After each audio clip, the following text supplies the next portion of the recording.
Okay, good evening, everybody. Thanks for joining in large numbers for this introductory course on the Indian monsoon. Um, Before I introduce Professor B N Goswami, I'd like to say that among all the people, he may be, people who know the monsoon as well as him can be counted on the fingers of one hand. So he is absolutely the ideal person to give us this course, and we're very, very grateful that he accepted our invitation so readily to do this. The idea is that he will start from an elementary level and move upwards so that people who are interested in doing research in this topic can benefit from his lectures. So, Professor Goswami did his PhD in plasma physics actually from PRL Ahmedabad. And then he moved into climate science. He did postdoctoral work at MIT and NASA GSFC. And then he was a professor in IASC for a long time before he became director of IITM Pune. And in IITM Pune, he made many changes to the monsoon mission work, and he made our climate efforts on par with the best in the world. So our predictions really improved under his guidance. He's got the Shanti Swarup Bhatnagar Prize, fellowships of all the leading academies of India and all the science academies, three of them, and he's also fellow of the World Academy of Science. So, with this, I request Professor Goswami to begin his lectures. I want to add one thing, like those who have questions, please enter it in the chat box or wait for the end and you can unmute yourself and ask. And all the chat box questions also Professor Goswami will handle in the end. So he will give enough time to answer questions. So please feel free to ask in the end. Professor Goswami. Thank you very much, Rama. And thank you very much for inviting me to give this series of talks. I think it is my pleasure to be associated with this program. Indeed, I'm also thankful for all the people who are joining this program today, and I see a lot of interest in this. So let me start with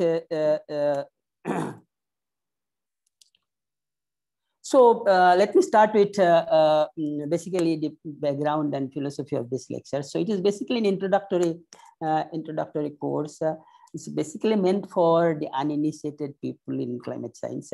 So my focus will be mostly on phenomenology rather than the GFD. We don't need geophysical fluid dynamics is very much important, and phenomenology and GFD together will actually help us to understand the phenomena and their dynamics in the atmosphere ocean system. We need both. Unfortunately, we can't do both in a course like this. So I'll be introducing mostly phenomenology part and sort of explain the mechanism more qualitatively. So I see that there is a lot of senior scientists, physicists, and climate scientists are have registered for this course. And I apologize for because this is going to be on a very elementary level. My theme of this series is complexities in climate science and Indian monsoon. How Indian monsoon variability and predictability fit into the complexities of the climate science. And I think I have realized that this is an important issue for a long time. Unfortunately, our community, climate science community have not, climate science people have recognized this, but Indian monsoon community has not recognized the importance of the complexities as complexities defined by the interaction between or coexistence between the chaotic high frequency fluctuations like the weather and the mean, which is slowly varying like the climate. So this similar thing happens in the monsoon, and I will try to sort of highlight that that aspect as we go along. So to do that, we need to basically, the first two lectures are basically on the, I'll talk about the complexities in the climate science or climate system to start with. And then we also need this complex, a part of this complexity is the teleconnectivity between different systems within the climate, like the regional monsoon climate is connected with El Nino or AMO in the North Atlantic and various other things. Now, this connectivity is also in a sort of a complexity, and to understand this connectivity, we need to understand how different climate modes force circulation and in the atmosphere, and that circulation connect these remotely forced remote drivers to monsoon systems. So in order to understand that, we need to understand force motions in the atmosphere. It is also required in the ocean. I cannot go into great details in the ocean, but I will just refer to that in a passing. But basically, to understand the force motion, we need to understand the normal modes in the atmosphere and the ocean as well. And to that extent, I need to talk about waves and this force motion. And that is why the next two lectures will be on waves. It might look like that they are unconnected with what I'm going to talk about later. But in my experience, these two things are very much connected. And that is what I thought I'll start with that. With that, we will go to basically, as I said to Rama, that we will basically follow a format of about 1 hour lecture and about 30 minutes of question and answer. And so I very much appreciate questions, and through these questions, maybe we'll learn something new. I hope to learn. So I'd also like to, before I start a real talk, I'd like to acknowledge this work is basically has a personal sort of bias. It definitely it is based on my work, and it is not a review. It is a kind of based on our work and my understanding. And this understanding has developed with a lot of work with my colleagues at IISc and students at IISc Bangalore, IIT Pune, and now at Cotton University. I also thank SCRB for supporting me throughout this period, in the recent period. So let us start with a very simple thing talk. What is climate, and what is weather? So I start with climate. Climate is what you expect. So anytime or any place, a period, the state of the atmosphere, what is the expected state of the atmosphere or the ocean in a given period of time or a given place. And that expected state is called climate. And weather is what what you get on a particular day or particular week. So so essentially there will be day-to-day fluctuations of the state of the atmosphere or the ocean, but this is on the background of an expected state, and the expected state is the climate, and weather is the day-to-day fluctuations. So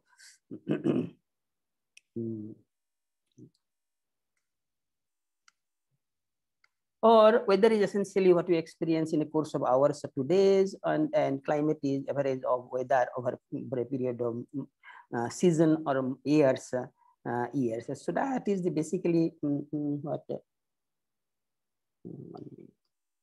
Let's keep losing the cursor. Okay.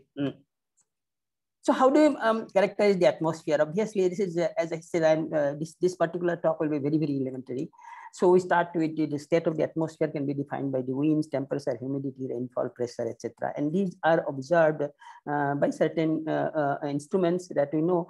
And the conventional instruments is upper air observations are done by this radio sound. The radio sound is actually a backbone of upper air observations, which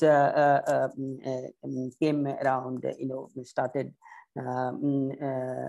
around Second World War, and then since then we have been actually expanding this network, and we have this gives a vertical profile of winds, temperature, and humidity. This has been the real backbone of our upper air, the three-dimensional structure of the atmosphere. But of the surface, we have what you call surface observations, which can be called now surface measurements of temperature, wind speed by anemometer, and humidity by hygrometer, etc. But Nowadays, they can be done with something called automatic weather stations, where all these instruments are there. So there will be a surface network of observations. And so we have globally, there is a surface network of observations and the upper air network of observations. There are only about 900 such upper air observations. And most of them do twice a day observations. But the problem with radio sound is that because this is an experiment, this is an instrument which is disposable, and therefore it cannot be done too many times, and it requires human intervention. And so therefore it can be done wherever there is a station. And therefore important point is that there are a lot of gaps, especially over the ocean, and the southern hemisphere is very poorly sampled, and this is a major problem. Surface networks, of course, over this surface also the hilly regions and desert regions, there are issues. Of course, in the polar regions, there are less observation. This is something that we need to keep in mind. So of course, this is now being supplemented by space-based observations of various different types. We have now space instruments to measure rainfall, and humidity and temperature. Of course, temperature measurement is very widespread and very good today. But or other also lot of others, clouds, of course, and these have different kind of sensors, different kind of platforms. All these are giving us a huge amount of now data and the coverage, and this is what is sort of building up the basic observation data set that goes into our models today. So just an example of rainfall observation from TRMM. This is satellite which have an active radar, so it sends a signal, and just like a surface meteorological weather radar, from the space it sends a signal and then gets the scattered signal from which it estimates the rainfall, and this has been extremely useful and very good rainfall measurements through this effort. And this tells us the large scale global coverage of sort of the rain bands and their variability. So what based on this data, we will talk about what is the vertical structure and the horizontal structure of the atmosphere, temperature, winds, humidity, etc., and what maintains them. And this is driven essentially by the solar radiation and the radiation balance. And then we'll talk about a simple model of how we can estimate the surface temperature. We'll talk about greenhouse effect, but today I think I will have to be confined to the first part of this, and then tomorrow, I mean the next class, we'll talk about the rest of this. So mean is essentially, mean could be because we need a sort of there is a lot of fluctuations in the atmosphere, and the atmosphere is never steady, and there is a lot of fluctuations in different time scales. So therefore, we need to find out, we need to also know what is the background on which this fluctuation takes, and that is why we need some sort of a time mean or even a spatial mean. I'll talk about that. But also there is one important variations is this annual cycle. Because of the solar driving, the Earth has the whole climate of the mean itself varies over the season, over the annual cycle, and therefore summer and winters are different. So at least we have to look at at least two seasons, summer and winter. So I'll show some structure of the atmosphere in summer and winter and compare them. So okay, but something interesting later on. I will need some nomenclatures that I need to set up. In our system of the Earth is essentially a spherical object, and therefore it's on a spherical geometry. But basically our nomenclature is that we use X in the positive, in the eastward direction, Y positive northward, and Z is positive upward. Winds accordingly are defined as the X component of the wind is called a zonal wind, because this is in the direction of a latitude circle across, and that is known as it is just a convention. So U wind, or the X component of the wind, are called zonal winds. The y component, which is positive northward, is called meridional winds. Then the vertical W is referred to the vertical velocity. So the U is positive to the positive west to east. So eastward. So from west to east is positive, east to west is negative. So west to east is called westerly.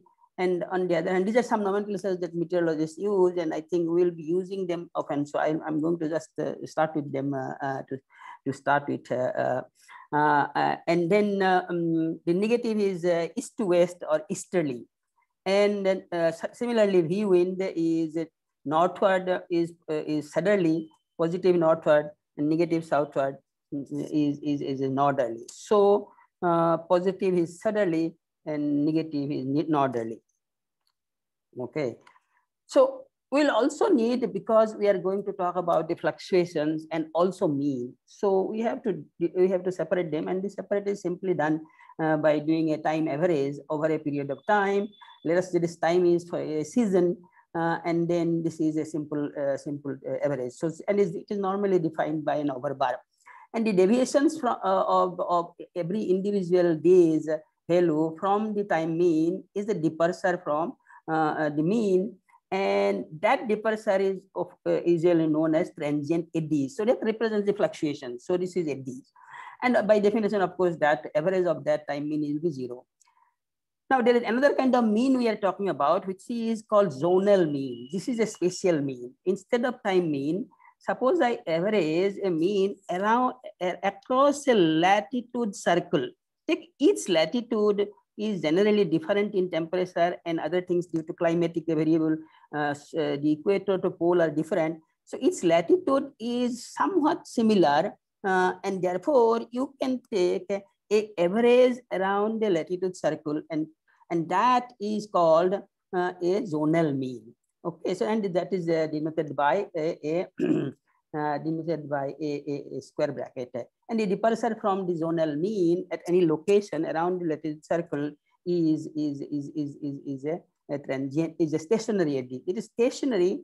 Stationary normally we use with time respect, but fortunately it turns out that these eddies happen to be even after time averaging, those time averaging, seasonally averaging, also they seem to retain, and therefore they are known as stationary. So in contrast to this, the fluctuations, they are known as stationary eddies. Okay, so again, by definition, the average of time average of stationary eddies need not be 0. However, the zonal average of time stationary eddies should be 0. Now, important thing is this last few things are very important, because these are going to be so if I take any scalar like U wind, the x component x component of the wind, or temperature, for example, the temperature fluctuations, and the product between the temperature fluctuations and the meridional velocity fluctuations, and then average over time, season, let us say, and average over the latitude circle. This need not be 0, because this product need not go to 0 when you average over a time, because they may have a phase relationship such that the product of these quantities need not be 0. And it will physically, this is what it will mean. Suppose this is temperature. This phi primes are the fluctuation, meridional wind fluctuation. The meridional wind fluctuations will try to take temperature or the energy, temperature, heat energy, north-south. And if there is an average residual, that will mean that across a latitude circle, there is a net northward or southward transport of heat energy. Similarly, if it is a U component, that U component will be like momentum. So the north-south fluctuating winds will result in a average net northward or southward transport of momentum, zonal momentum, or heat energy. So this is the same thing is applicable for the stationary eddies, and this is what is known as the mean meridional circulation. So instead of these terms are essentially zonal average.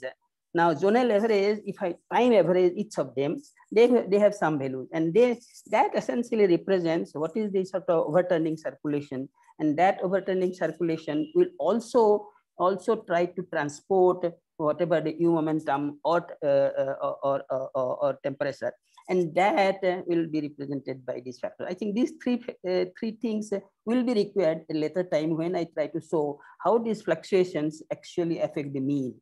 And that is why I introduce it here. So what is the so what is climate in terms of, suppose I take a time series of rainfall or winds at some station in the northern hemisphere. It's a high latitude station, 55 degrees north and 70 degrees east. So this red line is kind of an annual cycle of sort of these, which is roughly the sort of mean, the smoothed curve.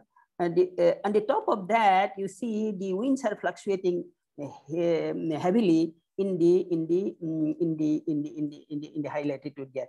Overall, we see that there is an average wind that the U wind. This is a U wind that at about 850 hectopascal, which is about 2 kilometers.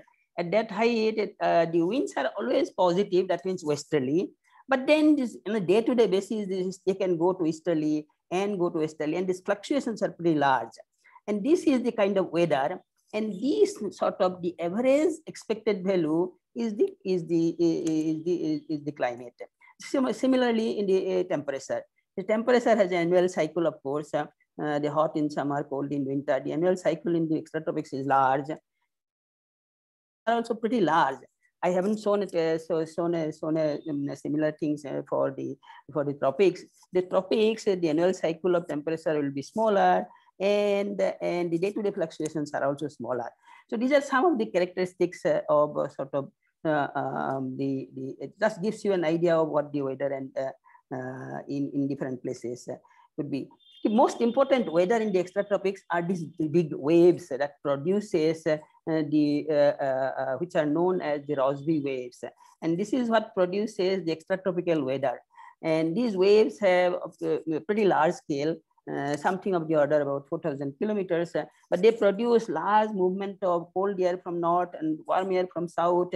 And these also are always westerly. You see that they're moving one direction westerly, but they are on a given day, the waves transform the westerlies into a wavy pattern, and that is the basic weather in the extratropics.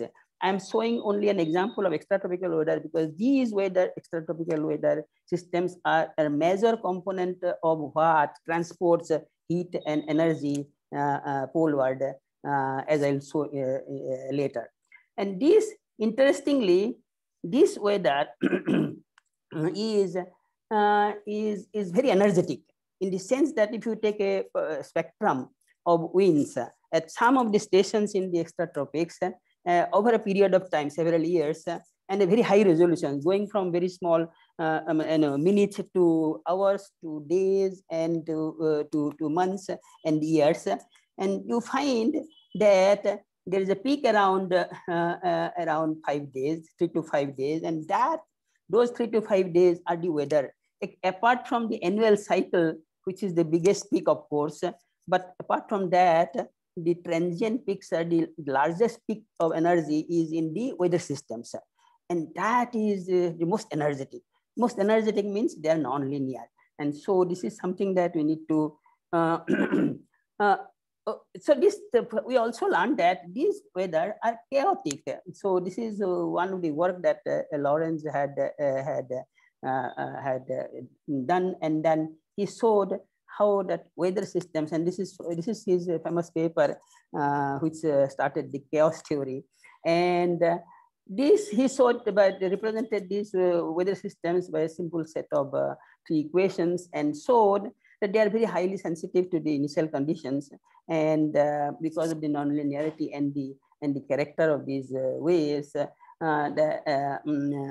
forcing and nonlinearity, that they are very sensitive, and therefore they are chaotic. So 2 things we know about this. These are very highly energetic and they are chaotic.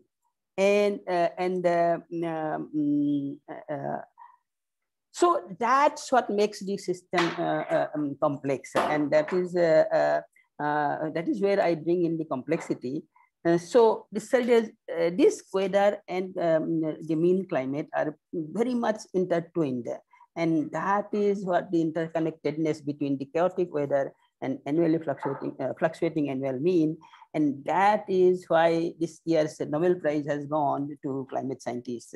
Understanding this interaction between the chaos and the low frequency climate.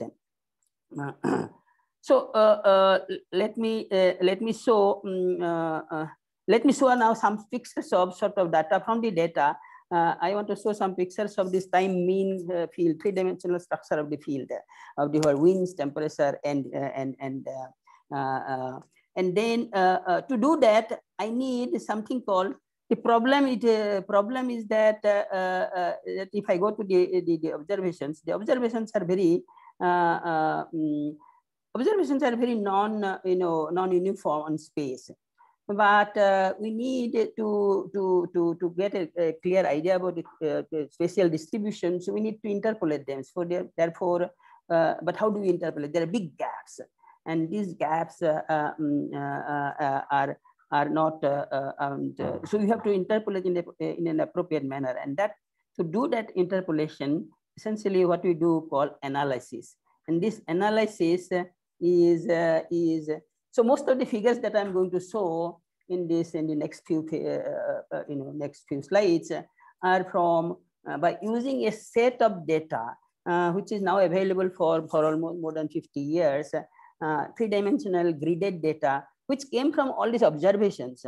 But these observations then are sort of interpolated in a way which is consistent with the governing equations, and at the same time, they minimizes the differences between. They're constrained by the actual observations in where there is observation, but where there is no observation, it is given by the equations of motions, but consistent with the constraints of, in the other regions given by the observations. And this is called analysis. This analysis is essentially done by using a forecast model. The forecast model has a weather prediction model, which has the basic equations. They solve the basic equation by putting initial condition from all the variables that is required. But this come from observations of all the conventional observations and the space-based observation. Everything is put together, and then we produce a initial state at a regular grid point. And that initial state, initial guess is produced from some analysis, from some kind of interpolation, and then you make a short forecast using these. The short forecast actually produces a balanced result for a very short 3-hour duration, or and then you find the sort of minimize the differences between the initial guess and what is required by the equations by using some optimum interpolation, optimization technique. And that optimization then brings in whatever error was there in the observations, as well as to the so that now the interpolated values are very close to what is expected by the equations, and that is what is called analysis. So this is like observations, some sort of surrogate observations, but now they are consistent with the equations. But there are some variables we should be a little careful. Some variables which are not directly going into the observations and produced by the model will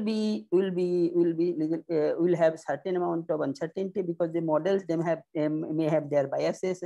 And so some variable like particle velocity, for example, it is not an observed variable, therefore it will be produced by the model, therefore there may be certain issue. But there are most of this today, most of the more and more data going into this analysis has become much more reliable. Now, problem was that initially this prediction models, we started with a whole simple prediction model in 1970s, and then And then this prediction models will every day do this prediction and analysis, and this analysis can be stored. And for the history of this analysis will then give us observed data set over a period of time. To use that data set, we can then use that data set to study variability. Now, the problem is that from time to time, the model itself changes and improves, because then you go to higher resolution, you have more better physics. So the models improve. When the improved model is set up, then this whole analysis becomes different.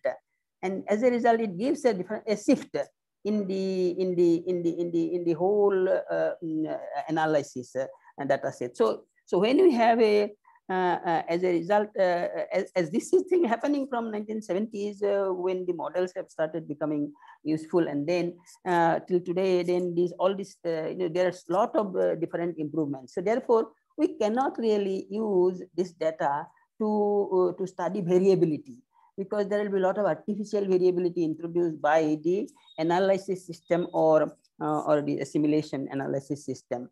As the models themselves, assimilation analysis system itself has been changing. So as a result, another idea came in, and that is called reanalysis. So now, while we do this as the improvement of analysis is going on, and this every model is now, new model is doing their own analysis. But now you take out a modern model and the analysis system, and then go back in time, and from 1950 onwards, let us say, reanalyze all the data using the modern system. And that, when you do that, you have two advantages. One is that you have now more data that has gone in. During operational forecast, you have to produce the analysis at a certain fixed time, so that forecast can be given tomorrow, and therefore there is a cutoff time. Some data do not come out before that, and therefore you have less data that goes into the system of analysis. But when you go backward, then now we have much more data which had come in afterwards, and which also can be introduced into the analysis. And therefore, of course, in addition to that, you have a better analysis system. Therefore, your this balancing or optimization has become much better. And as a result, your initial error has decreased, and therefore the forecast improves. And as well as now there is no, once you use the same system over the whole period of time till today, then you have a data set which is consistent in terms of analysis system, and therefore no artificial variability. And this kind of a data set is very useful for studying the climatology as well as so this is why this data set has been, this analysis has been one of the most cited paper in our science, the climate science. So I use this reanalysis and to plot some of these things. Now here are the winds. Now I am showing this December, January, February in winter, and June, July, August in summer, based on 1958 to 97 period of and then I do the climatological mean, means long-term mean over that whole period. What is the mean December, January, February winds? So this gives me kind of background expected values. Okay, and similarly temperatures and other things I'm going to do. So let us quickly go through some of the features that are important. This is part of our general circulation. The winds have these easterlies near the equator, and they converge to a position called ITCZ.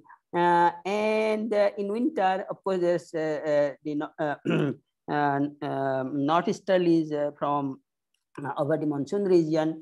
And in summer, these winds become southeasterlies in the monsoon region. But in Atlantic and Pacific, these winds, equatorial region winds, remain easterly. So these easterlies are characteristic feature in Atlantic, and is the characteristic feature of low-level easterlies are characteristic features of our climate, except over the monsoon season, where monsoon region, Indian monsoon region, that is what makes Indian monsoon a somewhat unique.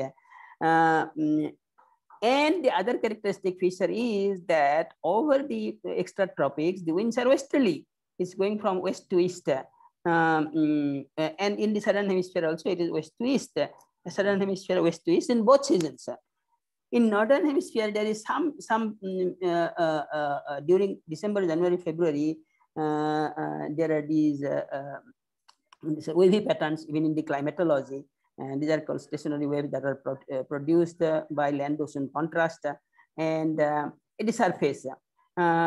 So two things are important. One is the equatorial region, it is easterlies, extratropics, middle latitude is westerlies. Now, if you go to the higher up 2 kilometers, the system the system becomes even clearer. So it is easterlies again in the equatorial region, and the westerlies in the extratropics. Now, as you go up, the winds become stronger because near the surface there is friction, and in the southern hemisphere, the winds are much more zonal because there is no land and ocean contrast, and this is also westerly. So so something like that. If you go in the summer, we have these subtropical highs in this region, which produces, but largely they are westerly in the extratropics, right? And the westerlies and easterlies in the equatorial region. So this thing goes on as you go higher up. 500 millibars, that's about 6 kilometers, and then there winds have become much stronger, and these winds in the subtropics has some sort of a jet-like structure, like it increases from equator to some latitude, and from pole to some latitude, is maximum at some latitude. So this is a westerly jet.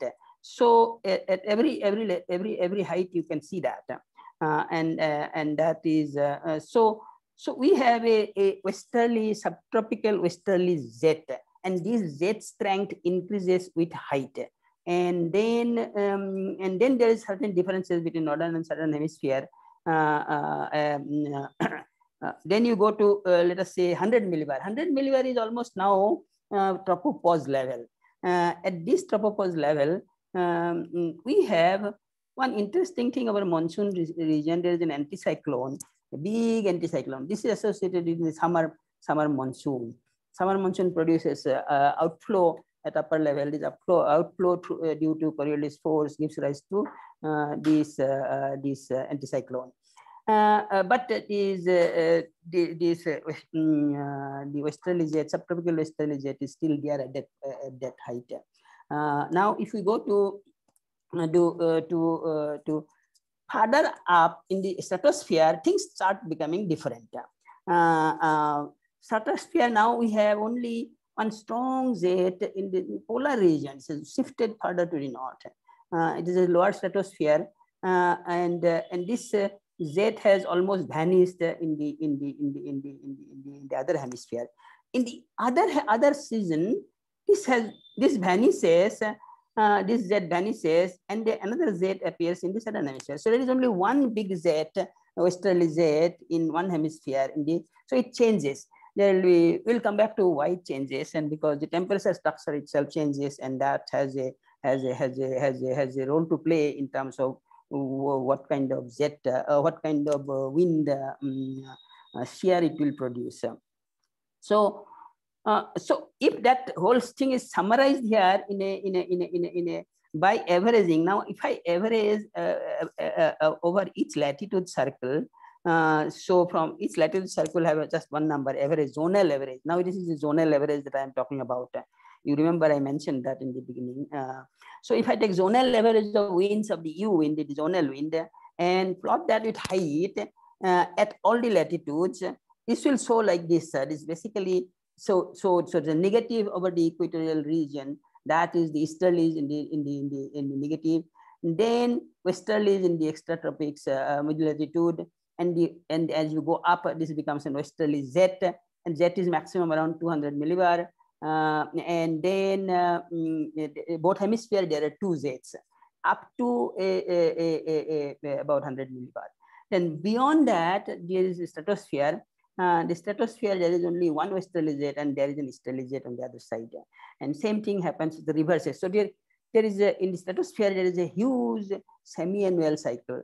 And here, there is asymmetry in terms of these jets. While there is a symmetry, roughly symmetry, but the summer westerly jet is weaker than the winter westerly jet. Same thing in here also. This is the winter hemisphere. This is summer hemisphere. The summer westerly jet is weak. So these are some of the important. I cannot go into great details, but this is something. This is the most important part of our sort of circulation in one sense. I have not shown the meridional wind here because, as you see, the meridional wind is very weak. The mean meridional wind is very weak. So only near the tropics, the mean meridional wind is has a little value, but is useful to describe the Hadley circulation. But in the extratropics, the mean meridional wind is very weak, and therefore I am not showing that here. We can estimate this in a different way. So these are the temperature, same thing, the mean temperatures in the surface. Obviously, there is equator is hot, polar region is cool, the interesting part is that in the tropical region, the variation of north-south variation of temperature is rather small. It is weak. This is the weak temperature gradient regime. On the other hand, if you go to extra middle latitude, the temperature changes very rapidly. So there is north-south temperature gradient is very strong, and this implies very high available potential energy in this region, and that is what is responsible for driving those waves. So so another interesting, probably important point is to note is the sort of the equator to pole temperature difference. This is another part of sort of characteristic feature of our climate. It's about 55 to 50 degrees, 55 degrees in winter hemisphere, about 40 degrees in the summer hemisphere.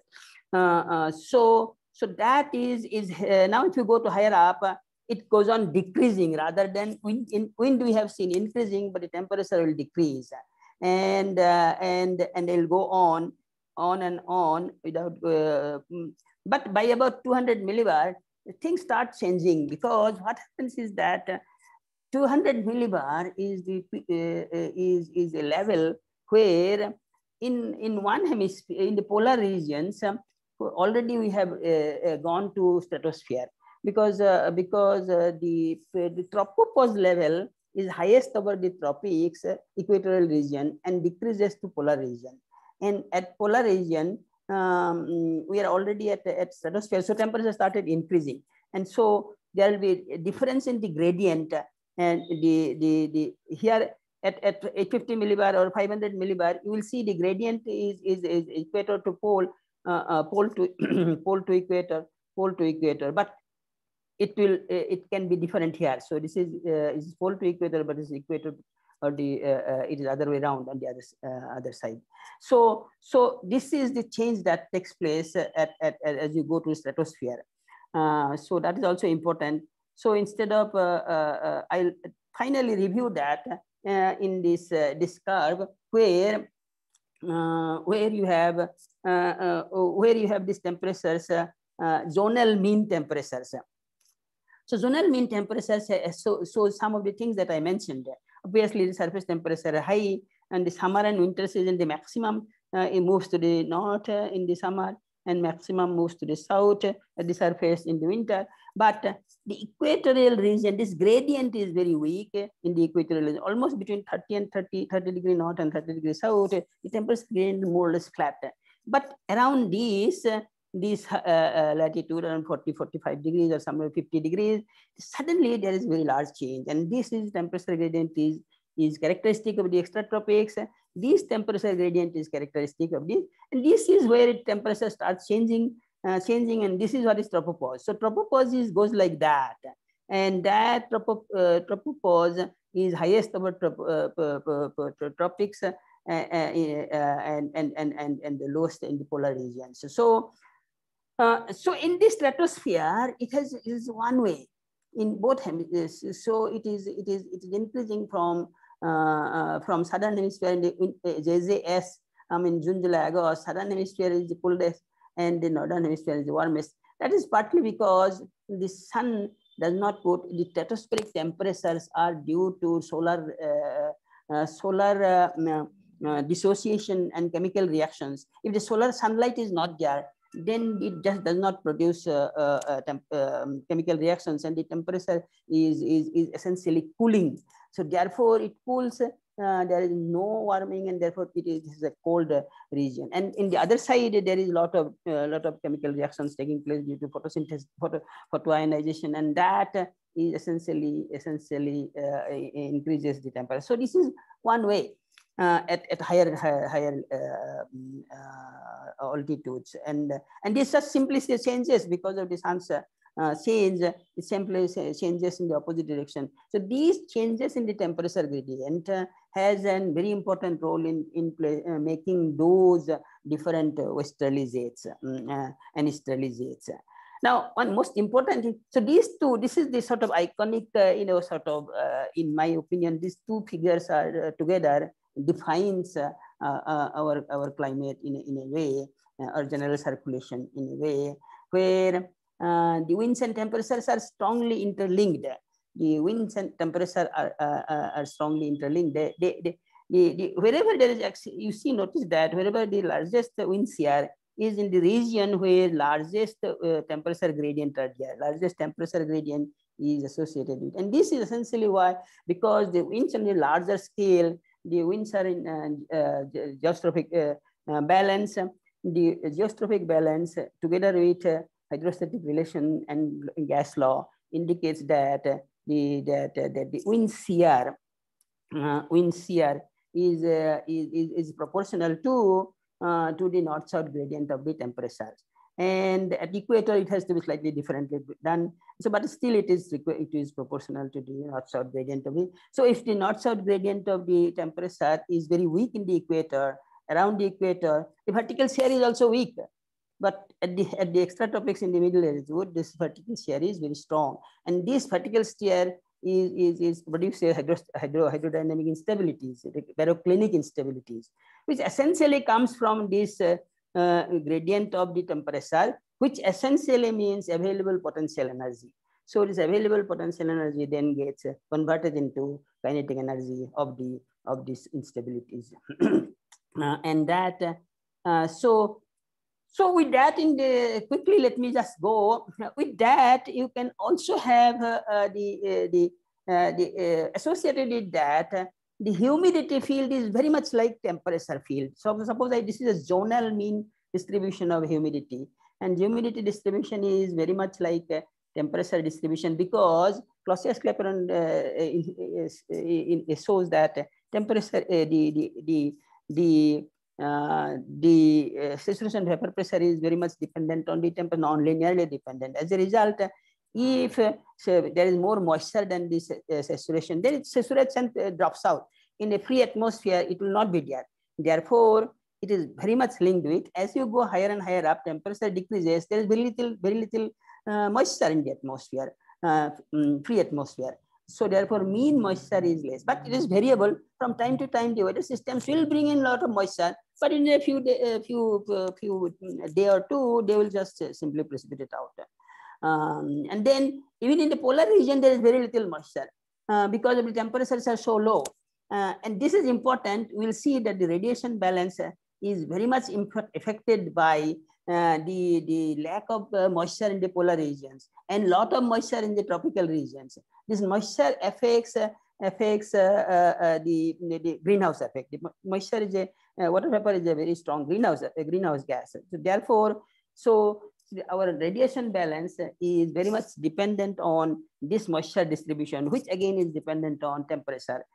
In a way, that is important relationship, which we will refer to in a later time. So with all these, I can actually calculate if I have a good data like that. See, the vertical velocity is not a measured quantity, but from the horizontal velocities, I can, using the continuity, one can actually calculate what is the vertical velocity, and the vertical velocity actually indicates that there is the pressure vertical velocity. So there is negative means upward motion, positive means downward motion. So during This is a overturning circulation called Hadley circulation, and then there is another circulation this side, which is also a part of this Hadley circulation, and beyond that there is an opposite circulation. So similarly, same thing happens. Shifts in position. There are 3 circulation sails can be seen from the vertical velocity. These 3 circulation sails are something like these. So this is what is required to explain the easterlies in the equatorial region and westerlies in the middle latitude, and which is actually there from the observations we can see. So let me summarize this. So in addition to that, of course, as a result of all this, there is precipitation. Precipitation forms in the form of bands.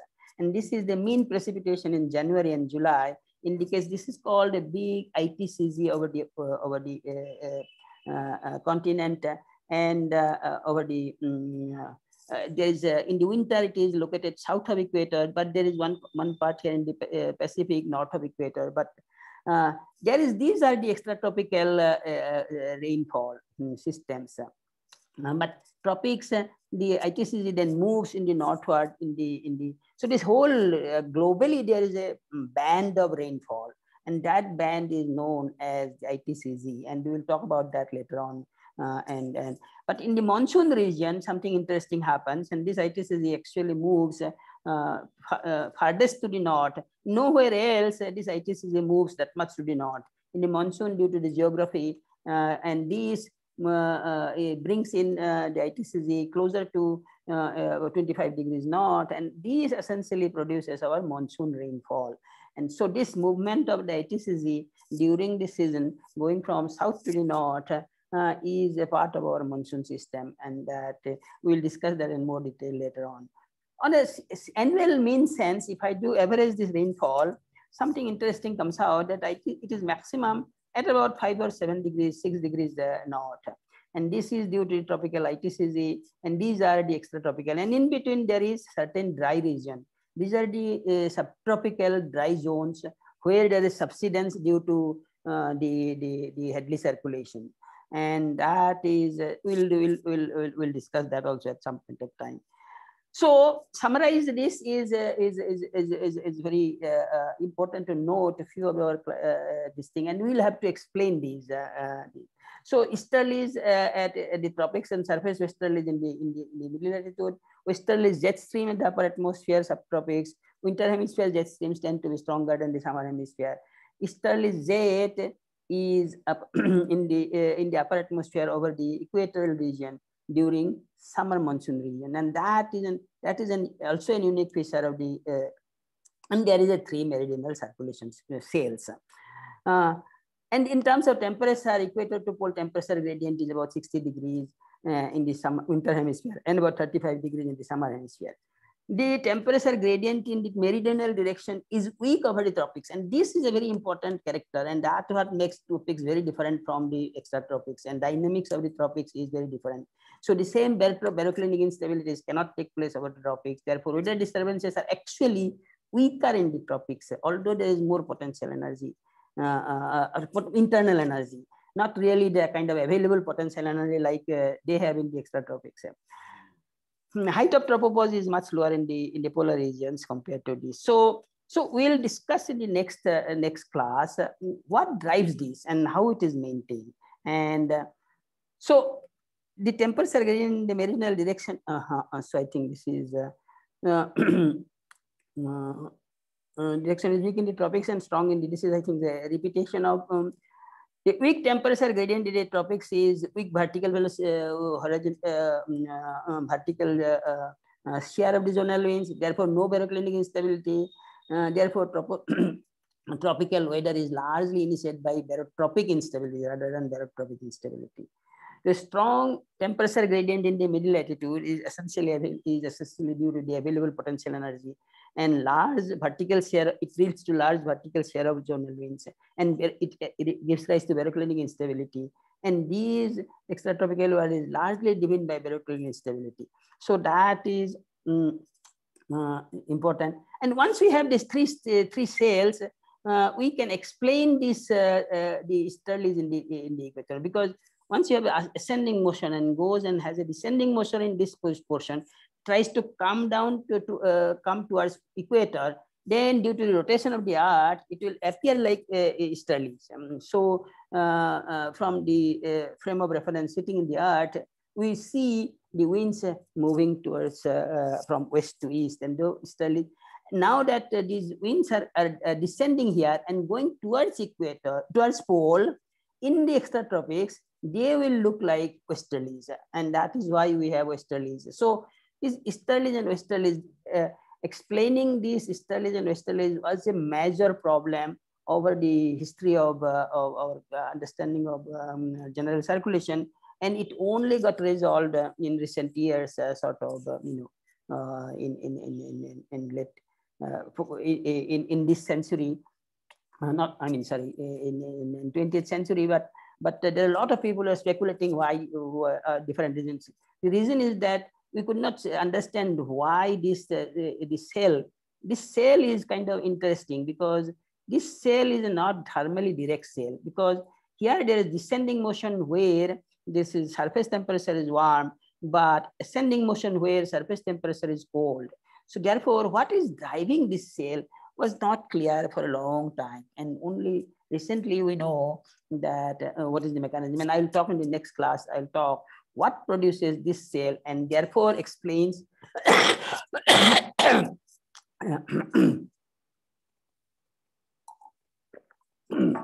explains these easterlies in the equatorial region and the easterlies in the. So I will stop here. I think I'm exactly 1 hour, and so this explaining this requires the rest of this, what maintains the structure of temperature and weakness, and therefore this 3-cell structure requires the energy budget. The energy, that energy budget at the surface of the Earth is very much dependent on the geometry of the Earth's Sun-Earth system, and then that Sun-Earth system will produce certain pressure differences, and these pressure differences will produce. So essentially, the motion in the atmosphere comes because of heating, the radiative heating. The radiative heating will produce some places hot and some other portions are cold. Cold pressures will have a low pressure, and the high hotted region will have a low pressure, and the cold regions will have high pressure. So a wind will then move from high pressure to low pressure, and that is how the motions will be produced, and the motion then will be affected by the Coriolis force. So therefore, that is how it is linked up, and we'll discuss that in the next class. So this will require, of course, radiation balance, and I'll talk about that also. So with that, I'll stop here today and take questions, and the rest of the story on climate will be in the next lecture. Okay. Thank you so much, Professor Goswami.